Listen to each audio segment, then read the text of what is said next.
retired 23-year federal prosecutor. And he taught me a lot of lessons. And he taught me a lot of lessons over 30 years. He passed away last year after 2 years of Alzheimer's.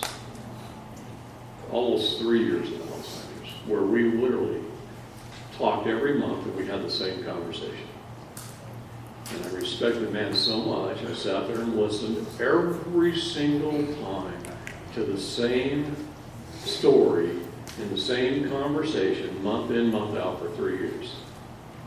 Because his mind just went. But he was a federal prosecutor for 23 years in the 9th District of the District of Columbia in Portland, Oregon.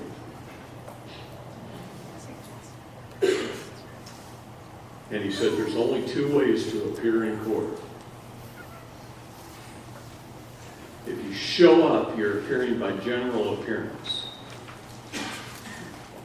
Or you can show up following your paperwork by special appearance.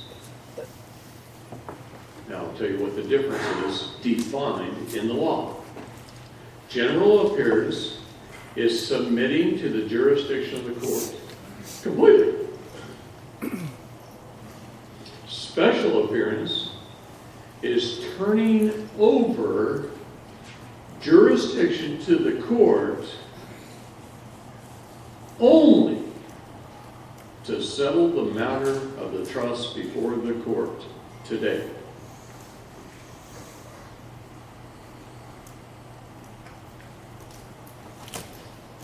Only to settle the matter of the trust before the court today.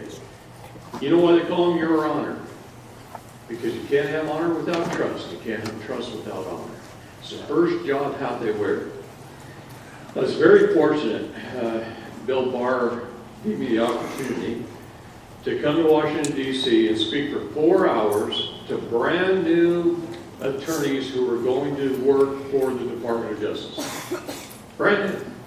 They've just graduated from the top law schools all over the country, like Georgetown, Stanford, Harvard, and Yale, and Princeton. And he says, come talk to me, David. I said, are they going to listen to me? That's what I said. I said, I'm not a lawyer. I haven't passed the bar, and I would never consider myself to be a member of that organization because it's criminal. I like keeping my hands in my own pockets, not in somebody else's. And he says, they need to hear what you have to say. They'll listen to me. And he prepped the room. And he said, if we got a man coming in, he's going to be speaking to you today. Listen to what he has to say. And he walks out. Leaves me all alone with the sharks.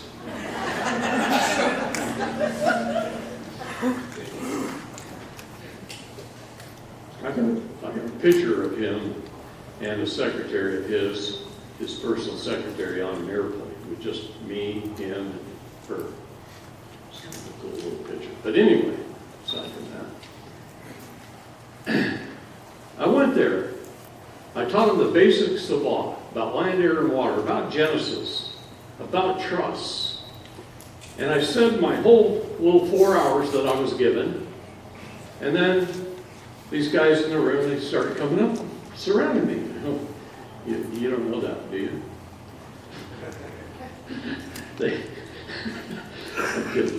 They come up and they surround me. And one of them, a very nice looking guy.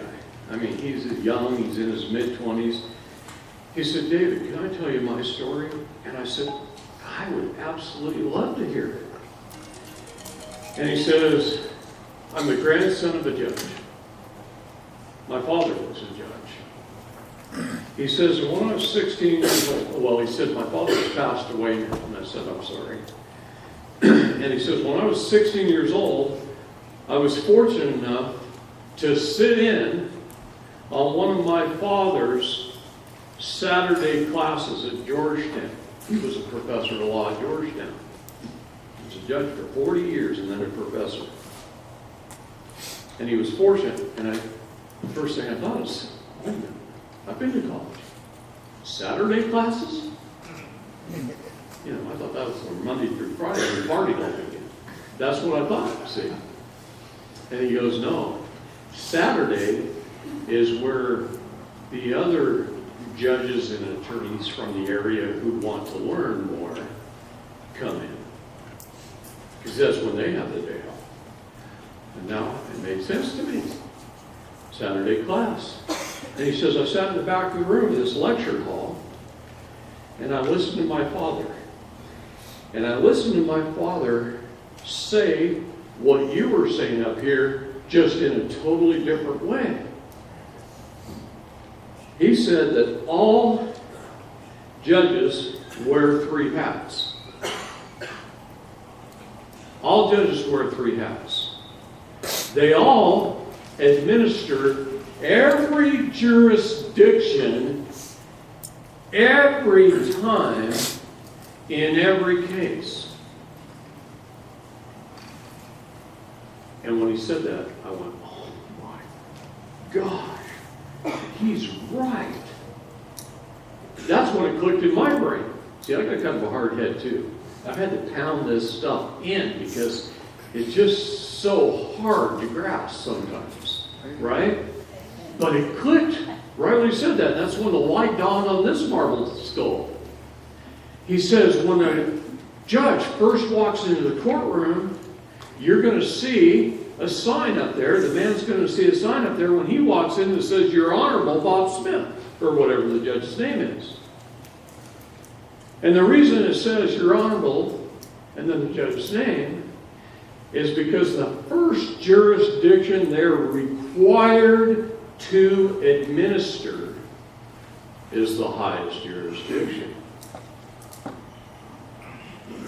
And it made sense. It's the jurisdiction of the heir. It's the trust matter before the court.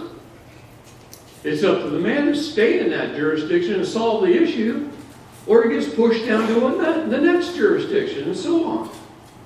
So the first job title hat he has on is a Your Honor hat.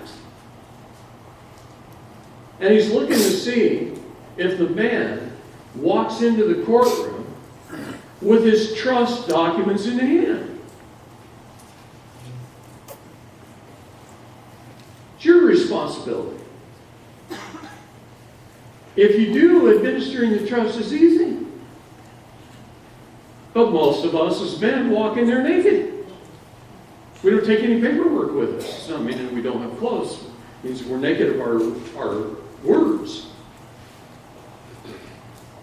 And we sure as heck don't know what words to say. So we're naked. Okay? So we walk in that courtroom naked without our trust document in hand.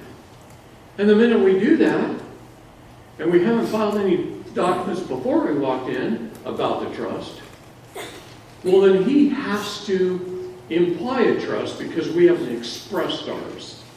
See, there's only 2 kinds of trusts. An express trust, which means one that is written, or an implied trust, which means an unwritten trust. And if we haven't expressed our trust and told him, we should file a document before we even walk into court that is to notice that the trust exists, and who the executor is, who the trustee is, and who the beneficiary is. We don't have to show him the trust. Trusts are private. He'll ask for the trust. He'll say, hey, let me see those trust documents. Oh, Your Honor, come on. You know trusts are private. You can't see these. Then he shuts up. But you got to tell him. So that's why I file a notice of existence of trust before I go into a courtroom. It clearly states who the executor is, who the trustee is, and who the beneficiary is, and it ain't him, and it ain't the prosecutor. But if you don't express your trust matter before the court, and you walk in there naked, well, then the judge is the executor. The prosecutor is the beneficiary. And the beneficiary always brings the case against the defendant, which is the trustee. Because the trustee is the fiduciary responsible for the beneficiary. You see? You guys get that? The judge is the executor, the prosecutor is the beneficiary. And he makes you the man, the trustee, because you didn't express your trust. So now you're the fiduciary who's responsible for the beneficiary. And in that situation, you're always guilty. The reason you're always guilty is because if you're a good fiduciary to the beneficiary, he doesn't have a case. He's not going to sue you. He only sues you when you do something wrong, when you're a bad fiduciary. Yeah. All right. So the judge adjudicates that by implying the trust that fast. Just because you didn't notice him that there was a trust that exists, and you didn't walk in with your trust indenture in hand. That's all it took. A few seconds. He changes job hats. He puts on a judge hat. Now first, in the judge position, now we're in the jurisdiction of the land. Jurisdiction of the land, he's a judge.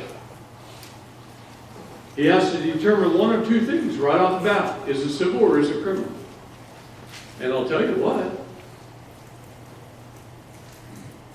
If there's no victim willing to testify who has put any facts in an affidavit, then it's always civil, even if the accusation is murder.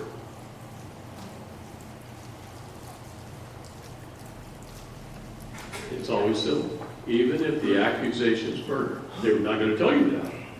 They're going to bring you up on criminal charges. Criminal charges are attached to a penal sum, and the penal sum makes it civil. See, that's what makes it civil. Can you say the clerk's report?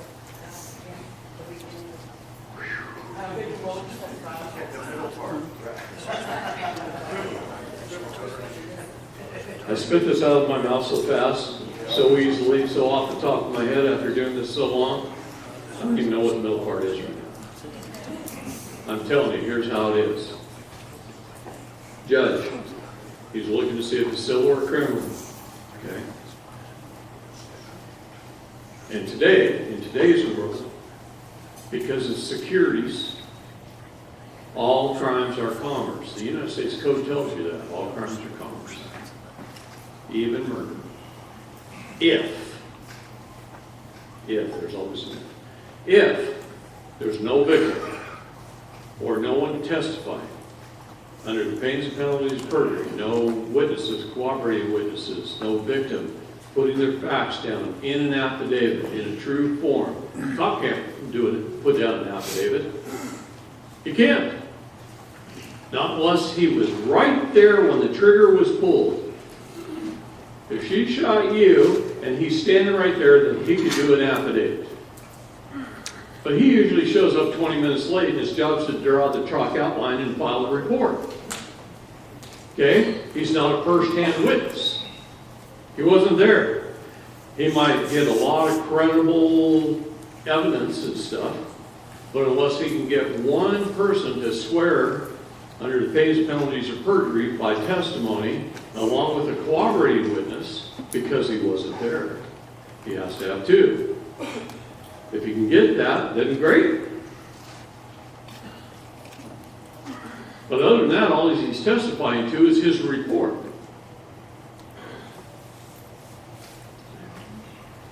And a good attorney will eat that up. They will eat that up. All right.